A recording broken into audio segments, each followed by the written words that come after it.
Jeffrey Dahmer, a cold-blooded serial killer of the 20th century.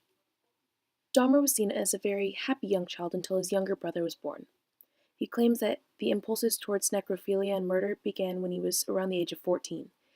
At the age of 18, only 3 weeks after his high school graduation, the murders began, starting with a hitchhiker. In total, Dahmer killed about 17 people. Jeffrey Dahmer as a child was neglected and was clearly not loved by his parents and was seen as a second in comparison to his little brother. During his high school career, he was seen as the odd one out, a spastic weirdo. With only a limited amount of friends by his side, he was forced out of the normal bubble due to his lack of social skills from the off life he was raised with. Jeffrey Dahmer was born in Milwaukee, Wisconsin on May 21, 1960 to his parents Lionel and Joyce Dahmer. At the age of 4, after a double hernia surgery, his parents soon noticed some odd changes from a happy and joyful little boy to an antisocial and drained child interested in cadavers to study and oddly play with.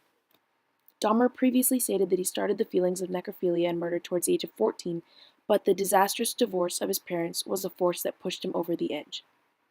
Finally, at the end of his high school experience, only weeks after his graduation in June of 1978, the first murder took place after Dahmer took the hitchhiker Stephen Hicks back to his apartment and drugged and raped him. Contrary to some belief, Dahmer actually took some of his victims out on dates before actually taking them back home. He had a great time with them, that is until he murdered them. This was the start of the 17 total killings by Jeffrey Dahmer, all being young males. Within the next 13 years, he committed murder, rape, forceful intoxication, child molestation, necrophilia, pedophilia, cannibalism, and public nudity.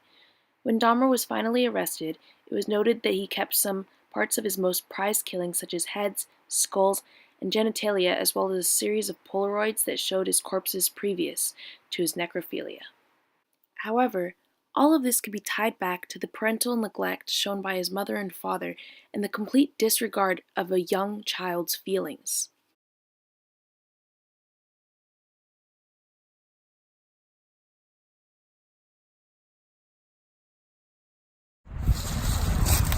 Hello, I would like to introduce to you John Backdorf, the humble cartoonist who was a friend of Jeffrey Dahmer, and he is going to speak about the recent events of Jeffrey Dahmer's arrest. Thank you, New York, for allowing me to stand here and talk to you today.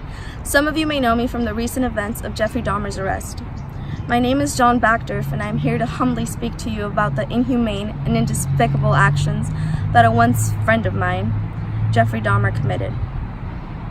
We grew up together and ended up going to the same high school, and at one point in our high school journey, we were friends. I would like to start off by saying that in no way am I trying to defend Jeffrey's actions, nor place the blame on someone else. There is no other way for me to say that those lives were stolen by Jeffrey, and there is no way to bring those victims back, and that is on him. That is on Jeffrey. So again, in no way am I here to try to justify his actions, as the lives lost deserve better. However, I do believe that there are actions that could have been made to stop these undescribable actions from happening. Throughout his childhood, there was a lack of parental love and his attention that caused him to yearn and crave for it later in his life. I believe that if Jeffrey had parents who showered him with love and affection, our country could have been spared from this agonizing tragedy. But it wasn't just problems at home. Jeffrey had had a long struggle with his sexuality. Jeffrey realized he was gay sometime around high school, and as I'm sure you all know from experience, homophobia is no secret in today's society.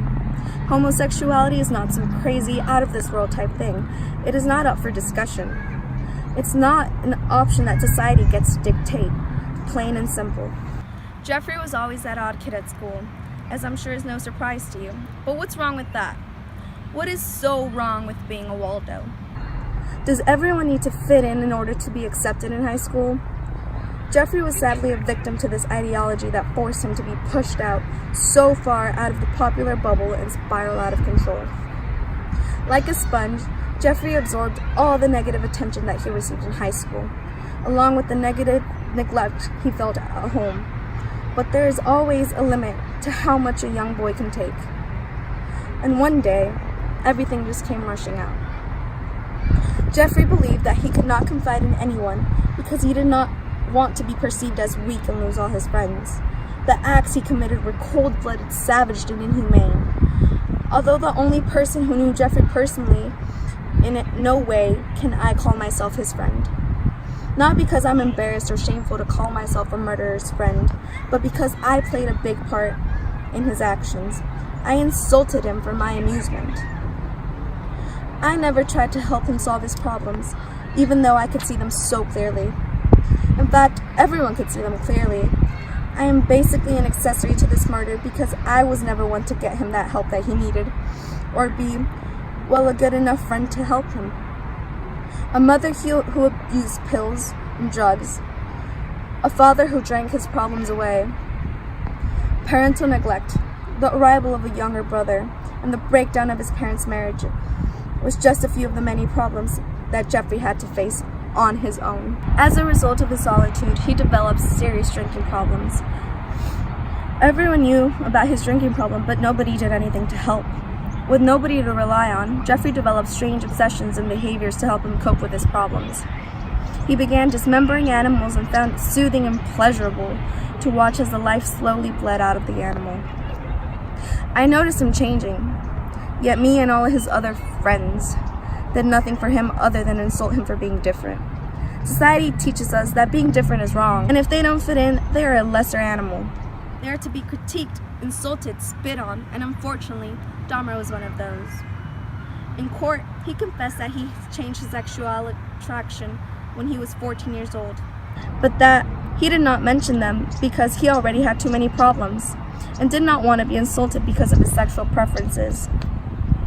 It is 1991, and many of you here have been stepped on and discriminated on for being different. Like Jeffrey Dahmer, many do not have the support from your parents and family you wish to have. Many of you find it difficult to fit in. Many of you might even have felt lonely, but many of you have demonstrated that you are capable of finding support in one another. Many of you have united to stand for what you believe in, and it must continue this way. But not only that, we need for this society to grow. We need for the loving and accepting society to grow and flourish, to put a stop to discrimination and neglect that goes on so frequently in today's times. In order for these violent uprisings to stop, we need people to be more accepting of people that aren't like them. We need change to start now.